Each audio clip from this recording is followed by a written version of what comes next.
ಇನ್ನು ರಾಜ್ಯ ಬಿಜೆಪಿ ರಾಜ್ಯಾಧ್ಯಕ್ಷ ಸ್ಥಾನದ ಜಟಾಪಟಿ ಮುಂದುವರಿತಾ ಇದೆ. ಅನುಭವದ ಕೊರತೆ ಇದೆ. ರಾಮುಲುಗೆ BY ವಿಜಯೇಂದ್ರ ಕೌಂಟರ್ ಕೊಟ್ಟಿದ್ದಾರೆ. ರಾಜ್ಯಾಧ್ಯಕ್ಷನಾಗಿ ನನಗೆ ಅನುಭವದ ಕೊರತೆ ಇರಬಹುದು, ಆದರೆ ಪಕ್ಷದ ಕಾರ್ಯಕರ್ತನಾಗಿ ನನ್ನದೇ ಆದ ಅನುಭವ ಇದೆ. ಶ್ರೀರಾಮುಲು ವಿರುದ್ಧ BY ವಿಜಯೇಂದ್ರ ವಾಗ್ದಾಳಿ ನಡೆಸಿದ್ದಾರೆ. ನಿನ್ನೆಯಷ್ಟೇ ಒಂದು ವೇಳೆ ವರಿಷ್ಠರೇನಾದರೂ ಅವಕಾಶ ಕೊಟ್ಟರೆ ನಾನು ಬಿಜೆಪಿ ರಾಜ್ಯಾಧ್ಯಕ್ಷ ಸ್ಥಾನಕ್ಕೆ ಆ ಜವಾಬ್ದಾರಿಯನ್ನು ನಿಭಾಯಿಸೋದಕ್ಕೆ ಸಿದ್ಧ ಅನ್ನೋದನ್ನು ಹೇಳಿದರು. ನಿನ್ನೆ ಇದಕ್ಕೆ ಸಂಬಂಧಪಟ್ಟ ಹಾಗೆ ಶ್ರೀರಾಮುಲು ಏನು ಹೇಳಿದ್ರು ಅದಕ್ಕೆ ಇವತ್ತು ವಿಜಯೇಂದ್ರ ಯಾವ ರೀತಿ ಕೌಂಟರ್ ಕೊಟ್ಟಿದ್ದಾರೆ ನೋಡಿ. ಏನೇ ಮಾಡಿದ್ರು ಕೂಡ ಅವಕಾಶ ಇದ್ರೆ ಅಕಸ್ಮಿತವಾಗಿ ಯಡಿಯೂರಪ್ಪರ ಆಶೀರ್ವಾದ ಮಾಡಿಕೊಟ್ರೆ, ಯಡಿಯೂರಪ್ಪರ ಆಶೀರ್ವಾದ ಮಾಡಿರೋ ಕಾರಣ ನಮ್ಮ ತಮ್ಮನವರಾದಂತಹ ವಿಜಯೇಂದ್ರ ಅವರ ಅಧ್ಯಕ್ಷರಾಗಿ ಮುಂದುವರಿತಾ ಇದ್ದಾರೆ.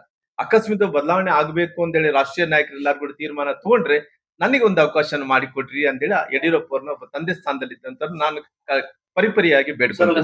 ಸರ್ ಅವರು ಮತ್ತೆ ಮರು ಆಯ್ಕೆ ಆಗ್ತಿದೆ ಅಂತ ಹೇಳಿದ್ರು, 2 ಸಲ ಹೇಳಿದ್ರು. ಅಂದ್ರೆ ಈಗ ಚುನಾವಣೆ ಮೂಲಕ ಮರು ಆಯ್ಕೆ ಆಗ್ತದೆ ಅಥವಾ ಅಲ್ಲ, ಇವಾಗ ಸದ್ಯಕ್ಕಿರುವಂತ ಪರಿಸ್ಥಿತಿಯಲ್ಲಿ ಚುನಾವಣೆ ಮೂಲಕನೇ ಪುನಃ ಮರು ಆಯ್ಕೆ ಆಗಬೇಕು ಅನ್ನೋಂಥದ್ದು ಪಾರ್ಟಿಯ ಎಲ್ಲ ಮಾರ್ಗದರ್ಶನಗಳು, ಗೈಡ್ಲೈನ್ಸ್ಗಳು ಅದೆಲ್ಲ ನೋಡಿದಂತ ಟೈಮಲ್ಲಿ ಕೂಡ ಹಿಂಗಿದ್ದಂತ ಪರಿಸ್ಥಿತಿಯಲ್ಲಿ ಕೂಡ ನಮಗೇನಂದ್ರೆ ಈಗ ಯಾವತ್ತಿದ್ರು ಕೂಡ ಪಾರ್ಟಿ ಏನೇ ತೀರ್ಮಾನ ತಗೊಳ್ಳಿ ಒಳ್ಳೆ ತಗೊಂತದೆ. ನಾವು ಹೈಕಮಾಂಡ್ ನಾಯಕರು ಏನೇ ಹೇಳಿದ್ರು ಕೂಡ ಅವ್ರು ಏನ್ ಹೇಳ್ತಾರೋ ಅದು ಅಂತಿಮ ಆಗುತ್ತೆ. ನಮ್ಮೆಲ್ಲರೂ ಕೂಡ ಹೈಕಮಾಂಡ್ ಅನ್ನಂತವ್ರು ಸನ್ಮಾನ್ಯ ಯಡಿಯೂರಪ್ಪರು ಆಗಿರೋ ಕಾರಣ ಅವ್ರು ಎಲ್ಲರೂ ನಮ್ಮೆಲ್ಲರಿಗೂ ಕೂಡ ಒಬ್ಬ ತಂದೆ ಇದ್ದಂತೆ. ನಮ್ಮ ಹಿಂದುಳಿದಂತ ಸಮುದಾಯಗಳಿಗೆ ಯಾವತ್ತೂ ಕೂಡ ಒಂದು ಶಕ್ತಿಯನ್ನು ತುಂಬುವಂತ ಕೆಲಸ ಮಾಡಿದ್ದಾರೆ. ಯಾವತ್ತೂ ಕೂಡ ನಮ್ಗೆ ಯಾವತ್ತೂ ಕೂಡ ಬಿಟ್ಟು ಕೊಟ್ಟಿಲ್ಲ.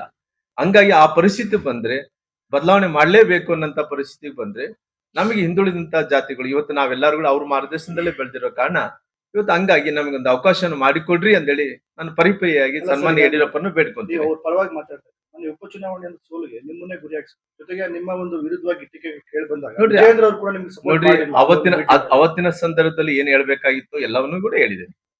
ರಾಜ್ಯದ ಅಧ್ಯಕ್ಷರ ಚುನಾವಣೆ ಅಥವಾ ಆಯ್ಕೆ ಪ್ರಕ್ರಿಯೆ ಯಾವ ಕ್ಷಣದಲ್ಲಿ ಬೇಕಾದರೂ ಆಗ್ತದೆ.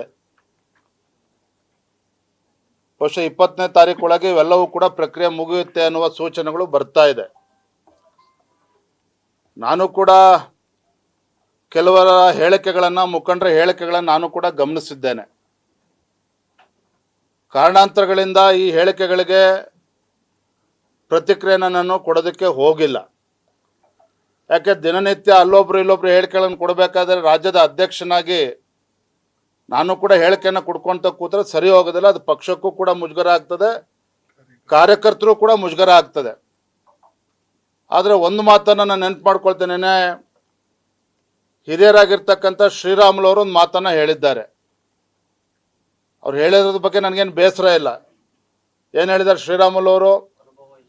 ಏನಣ್ಣ? ವಿಜಯೇಂದ್ರ ಅವರಿಗೆ ಅನುಭವದ ಕೊರತೆ ಇದೆ ಅಂತೇಳಿ ಶ್ರೀರಾಮುಲು ಅವರು ಹೇಳಿದ್ದಾರೆ. ರಾಜ್ಯದ ಅಧ್ಯಕ್ಷನಾಗಿ ನನಗೆ ಅನುಭವದ ಕೊರತೆ ಇರ್ಬೋದು, ಅವರಷ್ಟು ಅನುಭವ ಇಲ್ಲ. ಶ್ರೀರಾಮುಲು ಇರ್ಬೋದು, ಅನೇಕ ಹಿರಿಯರು BS ಯಡಿಯೂರಪ್ಪನ ಜೊತೆ, ಅನಂತಕುಮಾರ್ ಜೊತೆ ಪಕ್ಷವನ್ನು ಕಟ್ಟಿದ್ದಾರೆ. ಅವ್ರದ್ದೇ ಆದಂಥ ಅನುಭವ ಇದೆ, ಅದನ್ನು ಒಪ್ಕೊಳ್ತೇನೆ.